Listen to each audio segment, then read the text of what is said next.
on va faire un petit peu Shulchan Aruch sur le Chod Pat Goïm, donc on a commencé à voir la semaine dernière, et un petit peu aussi la Chod de Prosbol.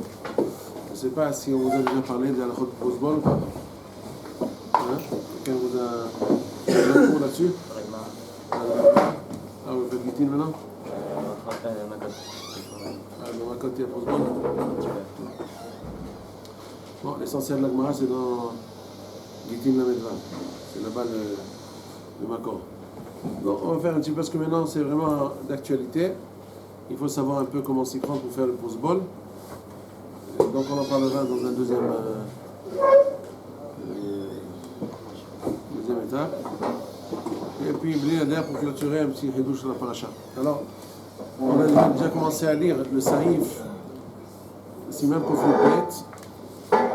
Patch of Dekochamim. On avait introduit la semaine dernière, étant donné que pendant les Aseret Metchouva, il fallait faire un peu mieux que d'habitude. Il fallait montrer à Kadosh Baruch Hu que nous voulons faire mieux, que nous voulons prouver que nous sommes disposés à faire mieux même toute l'année. Alors, en exemple, le Shulchan Aruch ramène qu'il y en a qui font attention pendant les 10 jours de ne pas, entre Shana Kippour, de ne pas manger du pain qui a été fait par des goïms. Même si, pendant l'année, il y a des cas où on peut se permettre de le faire, parce que il faut montrer une disponibilité à faire mieux, montrer qu'on voudrait faire mieux. Ne serait-ce que pour les 10 jours, entre Shana et Kippour, c'est un exemple, on veut montrer qu'on a envie de faire mieux. Donc, Shulchan Aruch dit comme ça: Asur hachamim le'echol pat shel goyim, amamim, ovdei kochavim, mishum hatnut. Ils nous ont interdit de manger du pain qui a été préparé par les goyim pour ne pas en venir à se marier avec eux. Et même dans un endroit où il n'y a pas de problème de hatnut, c'est quand même interdit.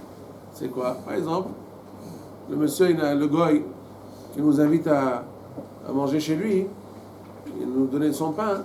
Même si on sait que dans le pain, il n'y a que de l'eau et de la farine. Et que la farine, elle est sans tolaïm. Il n'y a pas de problème de tolaïm. Par exemple, dans les pays froids, où la farine est toujours fraîche, et il n'y a pas de problème d'insectes dedans. Et qu'est-ce qu'il a fait finalement? Il a juste mis de la farine, un peu de sel, il a laissé monter la farine, il a fait du pain. Et surtout dans les fours d'avant, il n'y a pas de problème. Aujourd'hui, bien entendu, quand on parle de pain goy, à part le problème de affillage goy, la cuisson goy du pain, nous avons aussi des problèmes graves de cacheroute qui sont encore beaucoup plus importants que les problèmes proprement dit de la cuisson qui est faite par un goy. À savoir que aujourd'hui on cuit dans des moules qui sont enduits de margarine, et des fois c'est de la margarine qui vient des animaux non cachers, donc c'est encore beaucoup plus grave. C'est vraiment ici de Horaïta de manger du non cachère, et ainsi de suite. Mais maintenant, le Shulchan Aruch nous dit que même si ce goy qui nous invite à manger chez lui à la maison, c'est un vieux goy, il n'a pas d'enfant, il est célibataire, il n'a jamais eu d'enfant, il n'est même pas marié, il nous invite à manger un petit repas avec lui. Bien entendu, nous on amène notre repas, ce qu'il a cuit en tant que plat, on n'a jamais le droit de le manger, sauf si, dans certains cas, si vraiment c'est des... Vous savez, il y a des rabbanim ou des personnages importants qui sont très amis avec des grands goïms qui ont des places importantes dans le gouvernement, etc. Alors, par mesure de collégialité, alors ils s'invitent les uns les autres. Alors le juif, il peut dire au goy: je voudrais bien vous rendre visite. Quand vous m'avez rendu visite, vous avez bien mangé chez moi, je voudrais bien venir aussi, mais ce sera à condition que je puisse garder les lois de la cacheroute, à savoir, vous allez me commander des plats comme on fait dans l'avion, des plats scellés par une cacheroute reconnue, et des assiettes à permis, n'est-ce pas, des assiettes jetables, donc tout le couvert sera neuf, etc., etc., et après là, je pourrai manger chez vous. Donc voilà, maintenant, quand on arrive au pain, alors le pain, on a dit que c'est interdit. Pourquoi?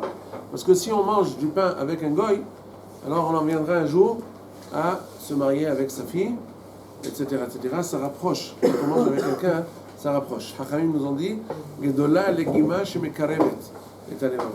Même les sonim, même les gens qui se détestent, quand ils ont pris un repas ensemble, ça rapproche les cœurs. Ils sont plus disposés à faire la paix. Alors que si c'était juste pas autour d'un repas, juste allez, on va faire la paix, non, je ne veux pas entendre parler de lui. Mais si on s'est déjà rencontré autour d'un repas, etc., on a mangé, on a bu ensemble, alors le cœur est déjà plus défriché, comme on dit, et il est disponible plus à faire la paix. Donc c'est pour ça, avec un goy, c'est pareil. Si on mange avec un goy un repas avec du pain, ce pain-là, il risque d'ouvrir les cœurs, et même jusqu'au point que Had Shalom, il arrive à avoir des mariages mixtes de la itbolelut, de l'assimilation. Donc par crainte de cela, ils nous ont interdit. Maintenant, tu vas me dire, ce goy-là n'a pas d'enfant. Avec qui tu vas te marier? Il n'a pas de fille, il n'a rien du tout. Comment c'est interdit? Ou alors dans des pays qui interdisent les mariages mixtes. Ça veut dire, des fois, par exemple, au Maroc, ou dans les pays arabes, il n'est pas question qu'un juif se marie avec une arabe. C'est interdit par la loi. Si quelqu'un se marie avec un arabe, il a la pile, lui aussi, je ne sais pas ce qu'il peut avoir. Il n'a pas intérêt. Donc dans ce cas-là, tu vas me dire, ouais, mais je vais manger avec eux, mais il n'y a pas trop, je ne pourrais pas me marier. Non, quand même, c'est interdit. Et là, on a déjà dit ça la semaine dernière, qu'on a interdit que du pain qui a été préparé à partir des 5 sortes de céréales connues, mais du pain de légumineuses et de riz. Dohan, c'est aussi une sorte de riz, je ne sais pas comment ça s'appelle en français. Et non, bichlal pat stam she'asur. Ça, c'est pas interdit par la gezera de pat goïm. C'est pas interdit. Du point de vue pat goïm, c'est pas pat goïm, parce que le pain qui a été interdit, le pain qui a été interdit, c'est seulement du pain qui a été préparé à partir des 5 sortes de céréales. Du pain qui a été préparé à partir du riz ou des légumineuses. On a dit qu'il y a dans des pays où ils poussent tellement de légumineuses ou du riz, ils font de la farine de riz, de la farine de légumineuses, même de la farine de date. Et avec ça, ils font du pain. Et avec ce pain-là, alors il n'y a pas de problème de pâte goïm. Par contre, il y a le problème de bichoulé goïm, des plats de goïm. Quelle différence entre bichoulé goïm et pâte et lehem goïm, du pain de goïm? Du pain de goïm, il est interdit même si il s'agit de quelque chose qu'on peut manger quand c'est cru. Et même si c'est quelque chose qui monte à al-Shulchan Melachim, qu'on aime chabet les gens avec, quand on a des invités importants, on donne, c'est quelque chose qui se donne, quelque chose qui s'offre dans des repas royaux. Et bien, pourtant, si c'est du pain, de la cuisson, il n'y a pas de problème, c'est permis. Pourvu qu'on ait jeté un morceau de bois dans la fournaise pour prouver qu'on est en train de s'associer à la fabrication du pain. Quand un juif s'est associé à la fabrication du pain, ça permet le pain. Surtout si c'est du pain qui est destiné à la commercialisation. Par contre, du pain privé, d'une famille privée goy, c'est beaucoup plus difficile de le permettre. On a dit que c'est une mahloket entre Maran et le Rama. D'après Maran, on n'a pas le droit, même si on a jeté un morceau de bois. Et d'après le Rama, on a le droit. Jeter le morceau de bois dans le feu. Ça, c'est Gamarchav, même de nos jours, on fait ça comme ça? Ouais. En France, comment ils font les bois? Ben, ils jettent un morceau de bois dans le feu. Si c'est électrique, alors on éteint et on rallume. Ah, il faut quand même faire ça. Il faut faire quelque chose, bien sûr. Ou alors on baisse le degré, le volume, le degré, et on le rehausse. On peut pas, si on n'a pas fait ça, on ne peut pas manger de on ne peut pas prendre la baguette de là-bas. Non, bon, écoutez, encore une fois, si c'est du pain commercialisé, ça veut dire que c'est une boulangerie qui vend à tout le monde. Alors on a dit que c'est déjà beaucoup plus facile à permettre. Bien que les khatila, il faut aussi mettre un morceau de bois. Si on n'a pas mis, les khatila, il vaut mieux pas. Mais si on n'a pas le choix, il n'y a pas d'autre pain. Il faut bien qu'on mange quelque chose, sinon on ne pourra pas résister. Alors on a le droit. Mais d'après Maran et Shulchan Aruch, que les khatila, il faut, mais quand même, puisque c'est du pain, à condition qu'on a vérifié qu'il n'y a pas de graisse animale. Et qu'on a vérifié que la farine, elle n'est pas behezkat qui a des tolaïm dedans. Il faut qu'elle soit une farine propre. Je pense qu'en France, c'est plus facile de trouver, parce que c'est un pays quand même froid. Pas froid exactement, mais disons, en été, il fait très chaud. Mais bon, généralement, il me semble que la farine d'Europe, elle est plus propre que dans les pays chauds. Dans les pays chauds, ça développe tout de suite des insectes, et donc c'est très difficile à faire. Sauf si, même chez les goïms, ils sont makpidim. Des fois, dans les lois de la cacheroute, il y a une halakha qui dit que dans les choses qui sont dépendantes de la propreté, eh bien, même les goïms, ils sont makpidim sur la propreté. Or ça, peut-être que les goïms aussi, ça les dérange qu'il y ait des insectes dans le... Imaginez-vous un peu, maintenant, un Français, il est en train de manger sa baguette, puis il voit une fourmi dans son pain. Qu'est-ce qu'il va faire? Hein? Qu'est-ce qu'il va faire? Il va pas se plaindre? Il va la manger? Qu'est-ce qu'il va faire? Je sais pas. Donc il me semble que c'est quand même, surtout dans les pays développés, en Europe, en Amérique et tout ça, eh bien, ils font très attention à ne pas qu'il y ait ce genre de problème. Donc ils doivent certainement, eux aussi, tamiser la farine avant d'en faire du pain. Pareil, quand il y a une loi en vigueur dans un pays, qu'à travers cette loi, on sait qu'il n'y aura pas de issour. Par exemple, en Amérique, il me semble aussi dans certains pays d'Europe, on n'a pas le droit, selon la loi, de mélanger dans du lait de vache aucun autre lait, que du lait de vache, à 100%. Il n'y a même pas le 2% ou 1%. Il faut que ce soit du lait de vache 100%. Celui qui se fait attraper, qui l'a mélangé, on vérifie par laboratoire et qu'on voit qu'il y a des résidus d'autres laits que de vache, il est passible d'une grosse amende, très grosse amende. Donc ils sont les Heskat qui ne mélangent pas. Donc on a le droit de manger du lait, de boire du lait. En Amérique? Hein? Ouais. Alors mon chef Einstein, il dit qu'on a le droit parce qu'on est sûr qu'il n'y a pas d'autre chose que du lait. En France, de vache. c'est en France ça ou c'est où? En Amérique. Peut-être c'est en France aussi pareil, je ne sais pas, que je ne connais pas les lois de France. Mais, bien entendu, c'est toujours mieux de boire du lait chameau. En France, je ne vous ai rien dit, hein, il faut vérifier. Je sais qu'en Amérique, le Rav Einstein a permis de prendre du lait, même s'il n'y a pas je pense qu'en Amérique aussi, il doit y avoir de l'ashgaha pour vraiment être sûr que c'est du lait qui est chameau, qui a été vérifié, qui a été trait par un juif en présence d'un juif. Donc maintenant, on a déjà dit que du pain qui a été fabriqué par un goy, mais que ce pain-là n'est pas fait à base pas à base, mais avec les 5 céréales connues, donc hita, seora, shibolet, shoal, chiffon, et kousmin, blé, orge, sarrasin, avoine et seigle. Donc ces 5 choses-là, et ce sont les 5 céréales dans lesquelles il y a un problème de pâte goïm. Quand il y a un problème de pâte goïm, il suffit de jeter un morceau de bois, et à ce moment-là, même si c'est un pain honorable qu'on donne dans des repas, c'est pas du pain de campagne, du pain noir, que personne ne va inviter un hôte important pour lui donner ce pain. Quand on invite un hôte important, on lui donne du pain propre, du bon pain, du pain blanc, bien, beau. Donc on aurait pu dire, quand c'est du beau pain, hein, et qui est bien entendu le pain, on ne peut pas le manger quand il est cru, c'est-à-dire de la pâte, on ne peut pas la manger, ça ne se mange pas cru, c'est vrai qu'il y a des fous qui peuvent le manger, mais généralement ça ne se mange pas cru, c'est même dangereux pour la santé, ça peut se coller aux intestins et fermer les intestins. Après, une personne peut crever de cela. Pourquoi? Quand de la pâte, ça colle, c'est comme de la colle. Ça passe dans les intestins, ça bouche, et c'est très dangereux. Donc ça ne se mange pas la pâte, à part des petits morceaux comme ça, insignifiants. Donc c'est de la pâte, ne se mange pas, crue. Et quand on fait du beau pain, qu'on peut offrir dans des grands repas, en principe, ça aurait dû être interdit de manger. Si un gars, il fait cuire, même si c'est de la boulangerie. Pourquoi? Parce que si c'était un plat, ça aurait été interdit. Tout plat cuit par un goy, que ce plat, s'il était cru, on ne pourrait pas le manger. Par exemple, des pommes de terre crues, personne n'en mange. Du poulet cru, personne n'en mange. Et c'est des beaux morceaux. C'est vraiment quelque chose qu'on offre dans un repas royal. Donc on n'a pas le droit de le manger, si un goy l'a fait. Par contre, s'il manque une de ces conditions, si c'est quelque chose qui se mange cru,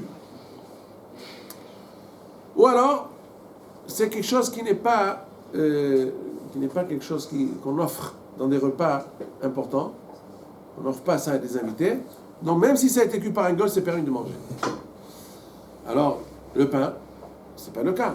Et pourtant, puisque ce n'est pas une cuisson de plat, mais une cuisson de pain, dès lors qu'on a jeté un morceau de bois, c'est permis. Alors quand c'est du pain de riz ou du pain de légumineuse, eh bien, il faut que ce soit, pour permettre, ça le même dîne qu'un plat. Il ne suffit pas de jeter un morceau de bois, mais il faut aussi faire attention au halachot de bichoulet goy. Donc si c'est quelque chose de beau, d'important qu'on offre dans des repas royaux, on n'a pas le droit. Vous comprenez? Donc ça, la humra de bichoulet goy. Ensuite, il dit le Shulchan Aruch. Donc je lis le Shulchan Aruch parce que c'est important, c'est la base de toute la halakha. Après, on verra les halachot qui sont d'actualité aujourd'hui, parce qu'il y a aujourd'hui des halachot qui dérivent du matériel moderne que nous avons aujourd'hui. Et donc, il a été dit là-dessus des choses, des poskim de notre génération. Mais ça, il faut on verra ça après avoir étudié le Shulchan Aruch. Saïf bet, donc siman kof yud bet saïf bet, יש מקומות שמקלים בדבר, ולוקחים פת מנחתום העובד כוכבים, במקום שאין שם נחתום ישראל, מפני שהוא שעת הדחק.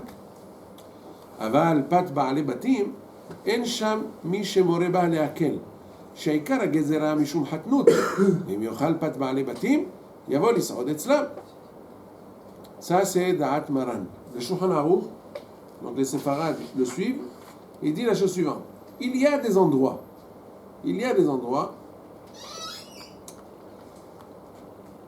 où est-ce qu'il est le Beragola? C'est le Beragola ici. Beragola, hein, c'est l'origine de chaque halakha, d'où ça vient.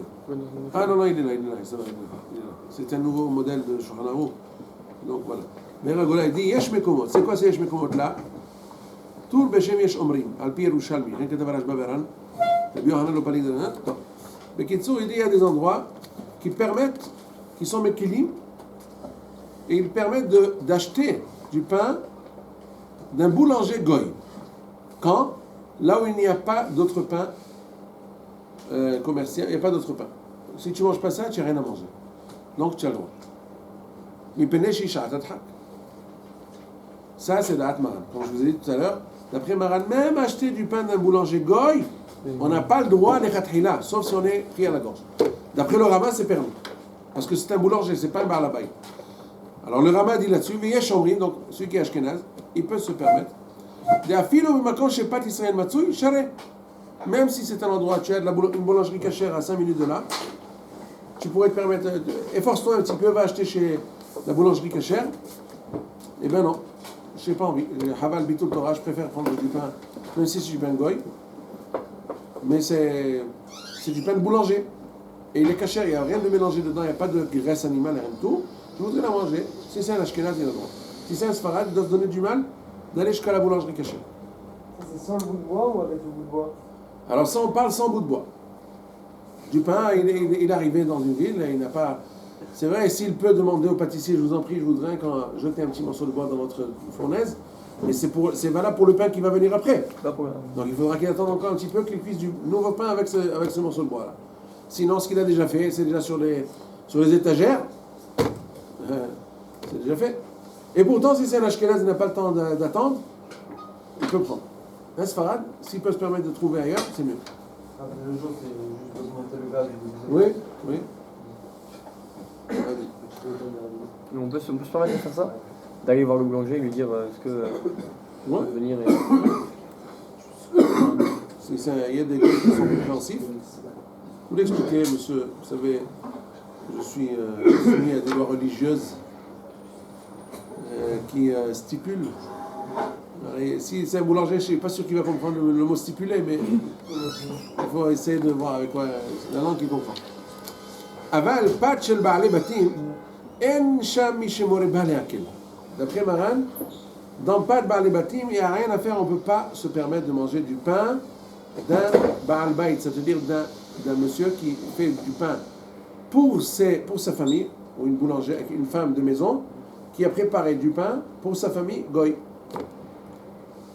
Ou alors une servante, une femme de ménage, enfin qui travaille à la maison chez un juif et qui se prépare son propre pain pour elle.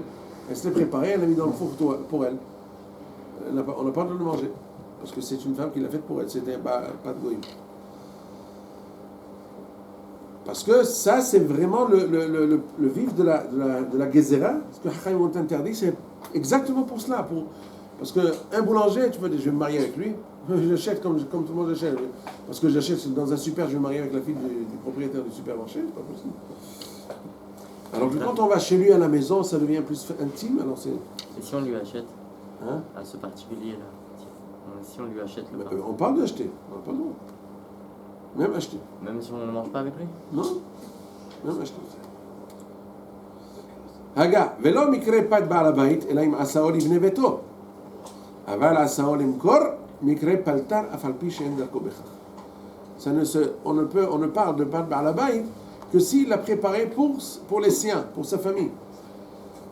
Mais s'il l'a fait pour le vendre, même si c'est un Baal Habayit, même si c'est quelqu'un qui le prépare chez lui à la maison, il n'a pas une boulangerie, il n'a pas une boulangerie avec une enseigne, boulangerie, pâtisserie, non.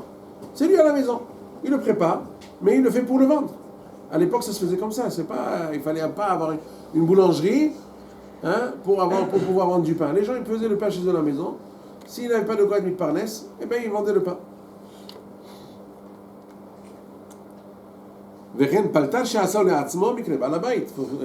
C'est pas parce qu'il est boulanger que... Mais si par hasard ce pain-là, il l'a fait pour sa famille, eh bien, si on voit qu'il l'a fait pour sa famille, on n'a pas le droit de le prendre.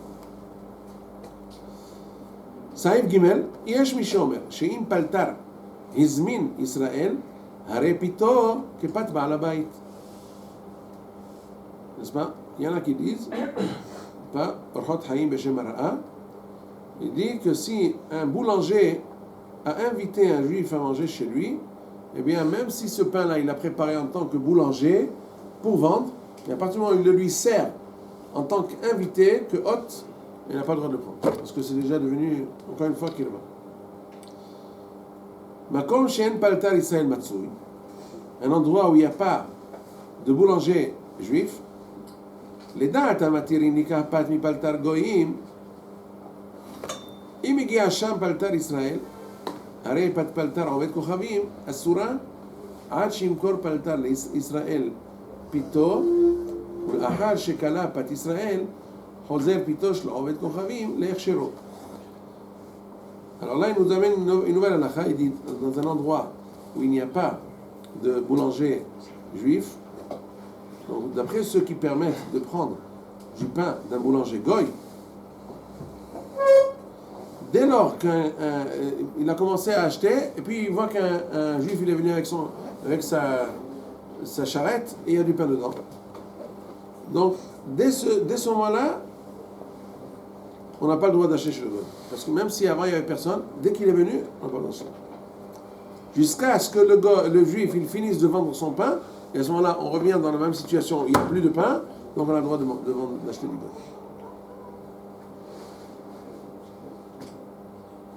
Maintenant, qu'est-ce qui se passe quand le juif ne prépare pas la sorte de pain qu'on trouve chez le goy? Est-ce que ça s'appelle qu'il n'y a pas ou ça s'appelle que... Moi, je veux manger que du pain complet. Or, du pain complet, le juif ne vend pas du pain complet. Moi, je veux du pain complet, c'est plus bon pour la santé, etc. etc. Il n'y a que le goy qui le fait. Est-ce que ça s'appelle Yesh Pat Matsui ou ça s'appelle pas Yesh Pat Matsui? Alors, il dit le Shulchan Aruch, Yesh Omrim, le Rashba, Betorat Habayit, Bechen Da'ataran, מי שיש בידו פת או שיש פלטר ישראל ויש פלטר עובד כוכבים עושה פת יפה ממנו או ממין אחר שאין בידו של פלטר ישראל ou alors que le goy prépare du pain plus bon ou alors du pain d'autre sorte que le juif n'a pas. Il y en a qui disent qu'il est permis de prendre le pain du paltar goy. Paltar, on a dit c'est un boulanger. במקום שנהגו היתר בפת של פלטר לכיוון דעתו נוחה יותר בפת פלטר זה מפני חשיבותו בעיניו.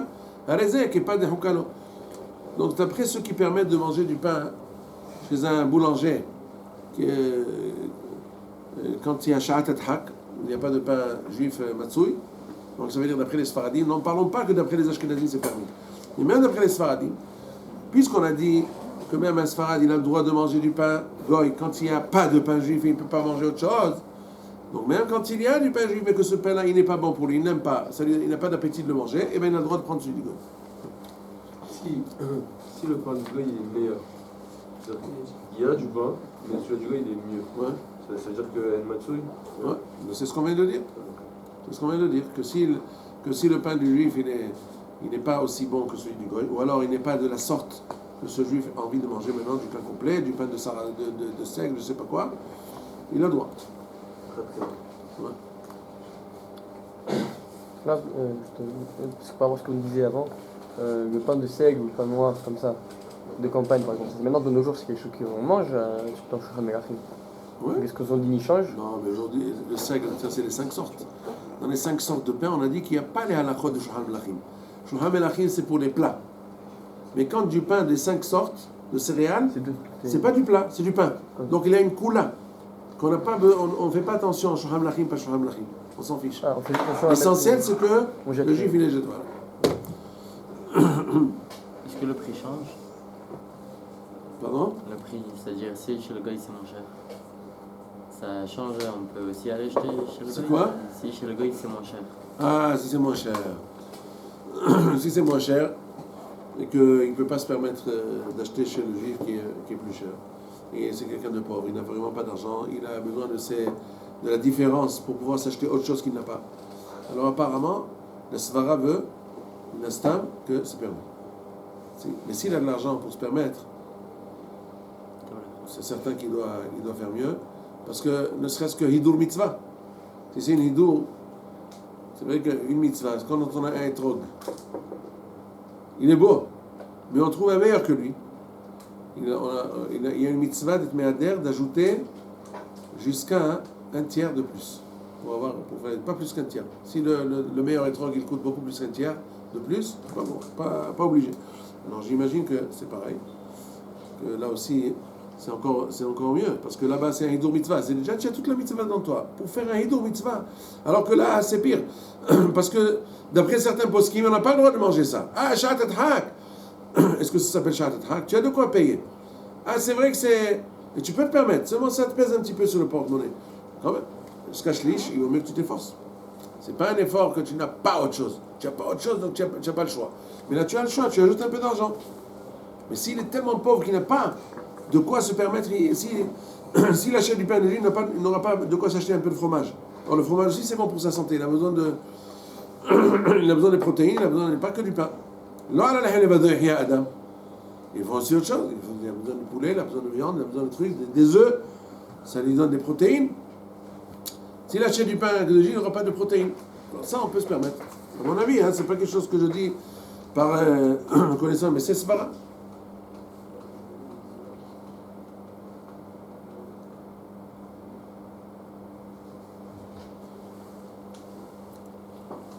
Bon, on ajoute encore un petit peu, après on passera au prosbol.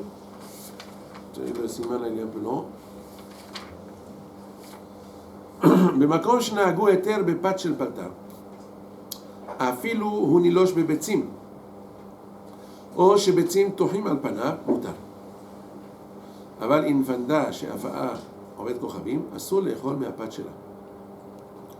אגב, יש אוסרים בפת שביצים תוחים על פניו, משום שהם בעין, ואינם בטלים לגבי פת, ויש בהם משום בישולי גויים, וכן נוהגים. Là, nous avons une halakha, encore, dans le cas dans lequel Shulchan Aruch est permissif et le Rama est mahmir. Du pain comme des halot. Donc c'est du pain goy. Alors que le pain, en général, on ne le ouime pas avec des œufs. Les halot, on met avec une brosse spéciale, on met de l'œuf. De l'œuf, comme ça donne du brillant, ça relève le pain. Eh bien, si un goy, mais il a moins de l'œuf cru sur le pain, est-ce qu'on a le droit d'en prendre? D'après Shulchan Aruch, oui. Si c'est déjà dans un cas où on permet, il n'y a pas de pâte goy, de pâte yehudi, donc c'est un endroit où on a permis de manger le pâte paltar. Eh bien, même si le goy, il a mis de l'œuf, on a le droit. Pourquoi? Parce que l'œuf, il est batel il est battel au pain. C'est rien que c'est quelque chose pour l'embellir un petit peu, mais c'est pas vraiment d'après le Rama, on n'a pas le droit. Parce que il n'est pas battel. C'est quelque chose qui embellit, c'est quelque chose qui a de la présence. L'œuf, c'est quelque chose qui a de la présence. C'est pas quelque chose. Et donc, si c'est comme ça, on a un problème de bichoulé goïm. Parce qu'un œuf, il n'est pas néchal kemot shiuhai. Il est allé à shouhan lachim. Les rois ne mangent pas des œufs. Donc, Le fils mange aussi, on peut manger un œuf cru. On le bat avec du sucre. oui, c'est-à-dire, de l'œuf, on ne peut pas le manger. Ça se mange pas cru. C'est vraiment ceux qui mangent cru, c'est rien que parce que ça se mange pas Ouais, cru. et les œufs battus. Les battus avec du sucre. Ouais. C'est vrai, c'est très bon. Mais encore une fois, c'est rare de manger comme ça. La plupart des gens qui mangent des œufs, c'est quand ils les ont cuits. Ouais. Mais si, par exemple, il n'y a pas Batel sur quelque chose qui est précieux, pendant qu'il est rare. Et si dans la ville, les œufs, c'est très rare. Les œufs? Ouais, c'est très rare dans la ville. Non, c'est pas vrai. Dans les œufs, on n'est pas dans le contexte de rare ou pas rare. Les œufs, il y a une interdiction de les manger s'ils sont cuits par un goy. Ça, c'est catégorique. Le pain, c'est plus facile, donc on dit que quand c'est rare, on permet quand c'est du pain boulanger, pâtissier. Maintenant, les œufs qui sont enduits sur le pain, alors d'après le Rama, il y a un problème de cuisson goy. Un œuf, c'est comme un plat. Un plat cuit par un goy, il est plus compliqué qu'un pain cuit par un goy. Ouais. On n'a pas peur de trouver une tache de sang dans... Ouais. Ah bon, on n'a pas peur. Pourquoi? Parce que d'après le Rov, il n'y a pas de sang. Le Rov des œufs n'ont pas de sang. Donc on va d'après le Rov. C'est vrai que nous, quand on ouvre un œuf, c'est facile de regarder. N'est-ce pas? Donc quand on voit il y a une tache d'œuf, on enlève. Mais quand il y a plusieurs œufs qui ont été battus, on ne sait pas ce qu'il y avait du sang, il n'y a pas du sang, on permet parce qu'à Alpiro, il n'y a pas de sang. D'accord? Quand on dit qu'on permet, hein, c'est-à-dire que même si il se trouve que l'œuf avec lequel on paye avec du sang, bah, c'est cachère. C'est ça qu'on se base sur le rhum. Oui. C'est-à-dire que le pas cachère, il devient cachère. C'est ça? C'est pas caché, Batel Barov. Batel Barov. Et quand une goutte de lait tombe dans une marmite de viande, qu'est-ce qu'on fait? S'il y a pichichim, s'il y a 60 fois la goutte de lait, tout est permis, on peut manger tout. Pourquoi? Parce que la goutte de lait, elle est insignifiante. Tout, pareil. Alors, non, mais là, c'est que quand on ne voit pas de sang devant les yeux, alors on dit, qui me dit qu'il y avait du sang et qui l'a jeté? Il n'y avait pas de sang. Parce que le rov des œufs n'ont pas de sang. Donc tous ces œufs-là, ils viennent du rov. Il n'y a pas de sang. Donc maintenant, il dit, ça c'est, même d'après le Maran à Shulchan Aruch, il dit, ça c'est bien pour des œufs qui ont été enduits sur le pain. Mais infanda, c'est quoi infanda? Infanda, c'est une sorte de borékas dans lequel ils mettaient de la graisse animale. N'est-ce pas? Donc si cette graisse animale, elle est cachère, c'est sûr qu'elle est cachère. On ne parle pas d'une graisse non cachère. Le juif, il est venu, il sait que il a mis de la graisse cachère animale dans le borékas, n'est-ce pas? Et le gars, il a rentré ça dans le four, il l'a cuit. Alors ça, c'est bichoulé goï. Parce que la graisse, c'est la partie essentielle du borékas. Le borékas en graisse, il vaut rien. Les gens, ils le font pour manger cette graisse-là dans le borékas. Alors que le pain, c'est le pain. On a enduit un peu d'œuf. C'est vrai que pour embellir un petit peu, mais c'est pas l'essentiel. Donc c'est pour ça que même d'après le Shulchan Aruch qui permet de l'œuf enduit, eh bien quand c'est de l'œuf, quand c'est de la graisse qui est le contenu, la consistance de ce borékas-là, donc c'est interdit. Le Rama, comme on a dit, il interdit aussi les œufs enduits. Et il dit que c'est bichoulé goïm. Vechen noagim, comme ça, le minag des Ashkenaz, ils n'ont pas le droit. ואותן נילוס שקוראים ככליך ומיני מתיקה שקוראים לקח הם בכלל פת במקום שנוהגים היתר פת גויים גם הם מותרים לא מנהל שיש בהם משום בישולי גויים des gâteaux qui ont été cuits par des goïms, ça veut dire, ou alors les nilus, je pense que nilus, je crois que ce sont les pâtes, il me semble, je sais pas, on va voir un peu si je trouve la petite étoile là où est-ce qu'elle ramène, est-ce qu'il nous donne ici une traduction? Nilus. Je sais pas ce qu'il en voit. Je vais trouver l'étoile. Eh bien, pour l'instant, je ne la trouve pas. Je sais pas ce que- Nilus. Hein? C'est le Nilus. Le Nil. Non, pas du tout. Nilus, c'est avec. C'est un mot. C'est un mot.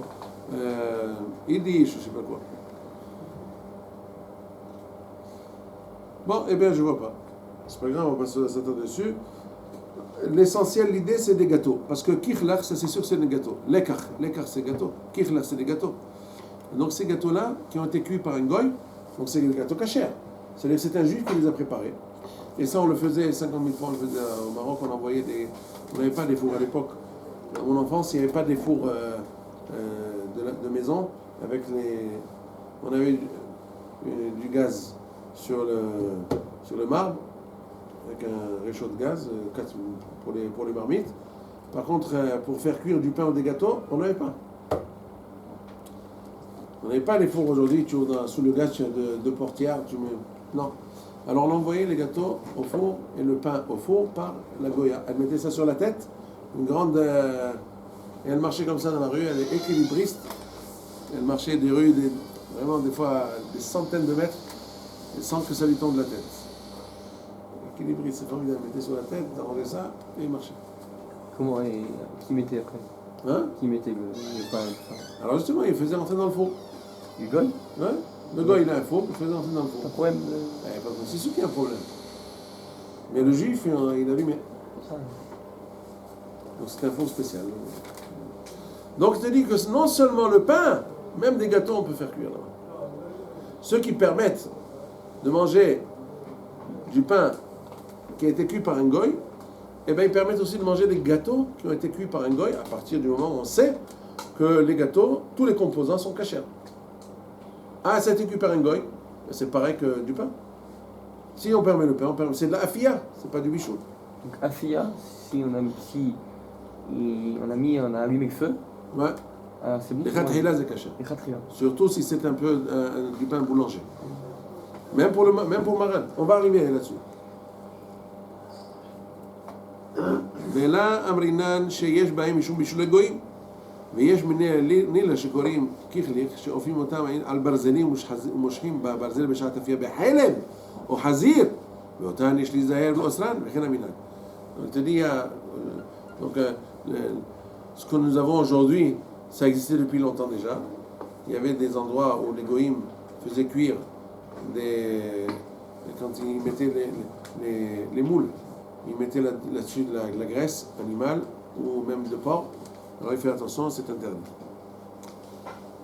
פת בעל הבית אסורה לעולם אפילו קנאה פלטר ממנו ואפילו שלחה לישראל לביתו וכן אפילו שלחה אותה לישראל לאחר אותה ישראל לאחר אסורה לעולם ושל פלטר מותרת לעולם אפילו קנאה בעל הבית ממנו שלא הלכו באיסור זה אחר מי שהפת בידו עכשיו אלא אחר מי שהיה לו בשעת אפייה. C'est-à-dire le pain que Chachamim ont interdit, ça veut dire le pain de Baal Habayit, le pain qui a été préparé dans une maison privée. À partir du moment où il est préparé par une maison privée, même s'il a été revendu à une boulangerie, on n'a pas le droit de l'acheter de la boulangerie. Si par exemple dans la boulangerie on voit des étagères, on voit du pain qui a été préparé par la boulangerie elle-même, ou alors il y a des étagères dans lesquelles il dit c'est du pain boutique. Je sais pas. Pain boutique, ça veut dire que ça a été acheté ça a été préparé dans des maisons spéciales, des goïms qui ont revendu. Donc ça veut dire ça c'est interdit. Par contre, du pain qui a été fait par une boulangerie et qui a été revendu à un Baal Habayit, un goï, le goï il l'a acheté d'une boulangerie. Et maintenant tu viens manger chez lui, tu dis c'est quoi ce pain là? Tu l'as préparé toi? Non, je l'ai acheté à la boulangerie. Alors on a le droit de manger. Même si c'est celui à la maison. Donc si on veut manger chez un goï, bien entendu tout est cachère. Alors, je vais demander, ouais, je veux bien du pain, mais amène de la boulangerie. Pas ce que tu as préparé chez toi à la maison. Attends, il faut que la boulangerie soit. On ait augmenté le four ou pas, non? Pour nous, Sfaradim. Les khatkhila, pour les Sfaradim, oui. S'il n'y a pas autre chose, même pour les Sfaradim, c'est permis.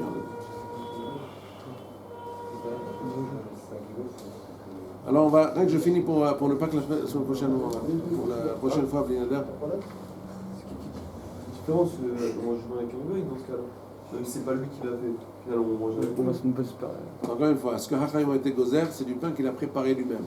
Parce que quelque chose qu'il a préparé lui-même, alors ça donne l'intimité. Mais quand ça a été acheté, il n'y a pas d'intimité maintenant. C'est du pain acheté par une boulangerie, c'est pas quelque chose de... Quand c'était préparé par lui, c'est du pain qu'il a fait lui-même, etc. Alors on a plus tendance à se sentir familier avec lui. Donc c'est ça la familiarité qui risque de provoquer l'assimilation. Chachamim, ils savent comment ils ont fait leur zéro. Yesh Misha Omer, encore deux halakhot et on passe à Prosbol, expliquer le principe.